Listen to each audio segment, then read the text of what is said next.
మొత్తం మీద ప్రచార జోరు కొనసాగుతూ ఉంది జూబ్లీహిల్స్ ఉప ఎన్నికలకు సంబంధించి.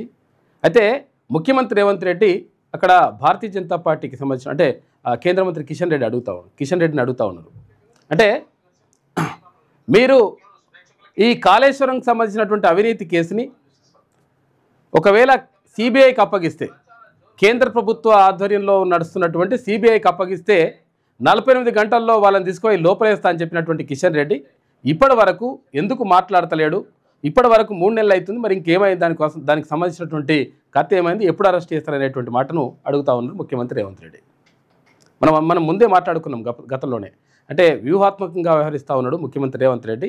వ్యూహాత్మకంగా ఇది తీసుకుపోయి కేంద్రం అంటే సెంట్రల్ కోర్టులో వేసిన తర్వాత, ఇప్పుడు సెంట్రల్ కోర్టులో వేస్తే ఇప్పుడు వాళ్ళు అరెస్ట్ చేసి ఒక కథ, అరెస్ట్ చేయకపోతే ఒక కథ, విచారణ జరిపితే ఒక కథ, అట్లా రకరకాలుగా మొత్తం మీద వ్యూహాత్మకంగా వ్యవహరించింది అనేటువంటి మాటను చెప్పినాం. అదే జరుగుతూ ఉంది. ఇప్పుడు ఇంకా చాలా విషయాలు ఉన్నాయి. దాంతోపాటు అజారుద్దీన్కి మంత్రి పదవి అప్పయ్యారు, నిన్న బాధ్యతలు ఇచ్చిండ్రు.